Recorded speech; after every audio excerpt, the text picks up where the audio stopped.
ఓంకారేశ్వర స్వామి మానవులు తమ జీవితంలో అన్ని విధాలా ప్రగతి చెంది ఉన్నత స్థాయికి చేరుకున్న తర్వాత అహంకారంతో విర్రవీగకూడదు. పొగరుతో జీవించేవాడు ఏదో ఒక రోజున నశించిపోతాడు.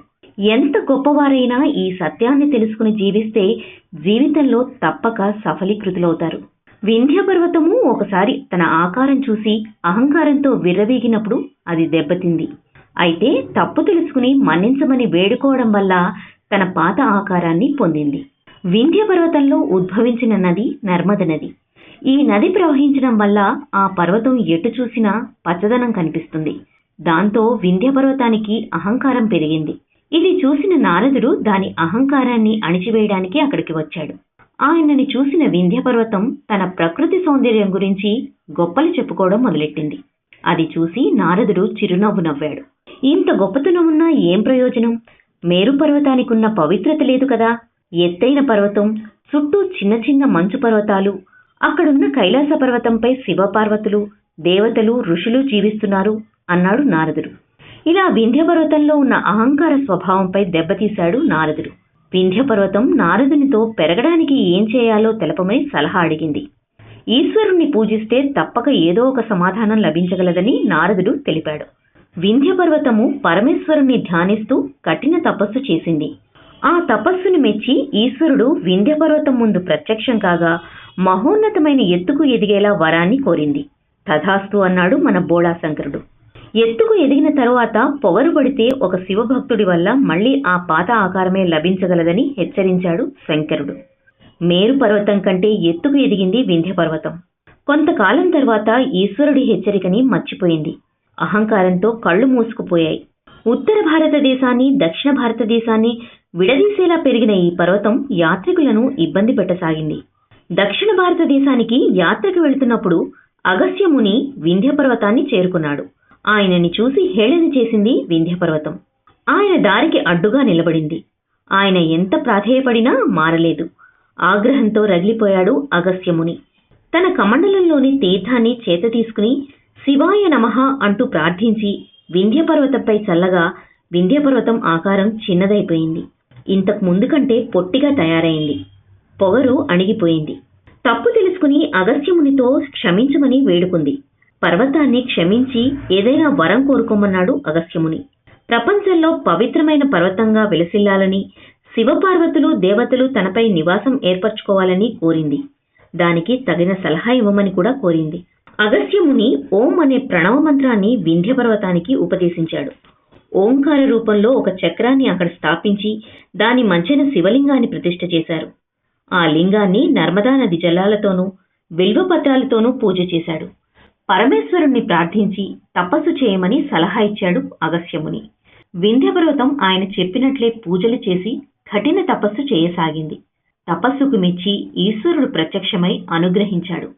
తాను పూజించిన ఈ శివలింగమే భక్తులను కూడా అనుగ్రహించాలని వేడుకుంది వింధ్య పర్వతం. వింధ్య పర్వతం కోరిక మేరకు శివుడు ఆ లింగంలో జ్యోతిలా ఐక్యమైపోయాడు. దాంతో అది జ్యోతిర్లింగంగా ప్రసిద్ధిగాంచింది. ఆనాటి నుండి ఈ క్షేత్రాన్ని ఓంకారం అని పిలవసాగారు. 12 జ్యోతిర్లింగ క్షేత్రాలలో ఒకటైన ఓంకారం మధ్యప్రదేశ్లోని ఉజ్జయిని రాష్ట్రంలో నర్మదా నది ఒడ్డున దక్షిణపు టొడ్డున వింధ్య సాత్పురా పర్వత శ్రేణులలో నెలకొంది. గర్భగుడిలోని ఓంకారేశ్వరుడిపై ఎంతో లోతులో ఉన్న నర్మదా నది నీరు పైకొచ్చి లింగాన్ని అభిషేకం చేయడం ఈ క్షేత్రంలోనే చూడగలం. నర్మదా నది, కావేరీ నది సంగమించి మళ్లీ విడిపోయి చివరికి సంగమిస్తాయి. అందుకే ఆ చోటున ఒక కొండపై డెల్టా సృష్టించబడింది. దాన్నే మాంధాత అంటారు. ఈ కొండపై నుండి చూస్తే ఓం అనే ఆకారంలో నది ప్రవహించడం చూడగలం. ఈ సంగమాన్నే స్వర్గద్వారం అని కూడా అంటారు. ఇక్కడ శ్రాద్ధ కర్మలు చేస్తే మోక్షం తప్పక లభించగలదని చెబుతారు.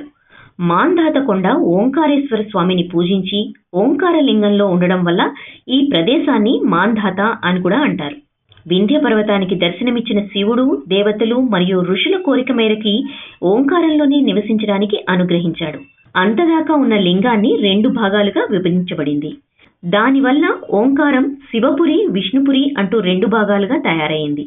శివపురిలో ఓంకారేశ్వరుడిగా అవతరించిన శివుడు విష్ణుపురిలో మట్టితో చేసిన లింగంలో జ్యోతి రూపంలో ఐక్యమై మమలేశ్వరుడిగా ప్రసిద్ధిగాంచాడు. మమలేశ్వరుడి సన్నిధిలో ప్రతిరోజు సుమారు 1.5 లక్ష శివలింగాలని మట్టితో చేసి లింగార్చన చేస్తారు. నదికి ఇరువైపులా కొలువయ్యున్నాడు ఈ ఓంకారేశ్వర స్వామి. ముక్కోటి దేవతలు సదా కొలువుండే క్షేత్రం ఈ క్షేత్రం. 108 శివలింగాలున్న పవిత్ర క్షేత్రం. ఈ క్షేత్రాన్ని చేరుకోవడానికి మెట్లెక్కి వెళ్లాల్సి ఉంటుంది. ఓంకారేశ్వర స్వామి ఆలయం 3 అంతస్తుల్లో నెలకొంది. కింది భాగంలో గర్భగుడిలో ఓంకారేశ్వరుడి చిన్న లింగం ఉంటుంది. మధ్య భాగంలో మహాకాళేశ్వర స్వామి, దాని ఎదుట శ్రీరాముడి పూర్వీకులు పూజించిన లింగం, మాంధాత విగ్రహం ఉన్నాయి. పై భాగంలో చిన్న గర్భగుడిలో సత్తీశ్వర స్వామి. పై అంతస్తు నుండి చూస్తే 4 వైపులా నర్మదా నది, చుట్టూ పచ్చని చెట్లతో ప్రకృతి సుమనోహరంగా కనిపిస్తుంది. అటువైపున్న నర్మదా నది తీరాన మమలేశ్వర స్వామి ఆలయం, మెట్లు, నదిపై వంతెనతో ఎంతో అందంగా కనిపిస్తుంది. నర్మదా నది తీరాన ఒక రకమైన రాతి లభిస్తుంది. దానితో శివలింగాలు తయారు చేసి అమ్ముతారు. లింగ పూజకు ఈ రాయి పవిత్రమైనది. ఓంకారేశ్వర స్వామిని, మమలేశ్వర స్వామిని దర్శిద్దాం, అనుగ్రహం పొందుదాం. ఇక్కడి క్షేత్రం పేరు ఓంకారం. స్వామివారి పేరు ఓంకారేశ్వర స్వామి, దేవి పేరు అమలేశ్వరి. ఇది మధ్యప్రదేశ్లోని ఉజ్జయిని జిల్లాలో ఉంది.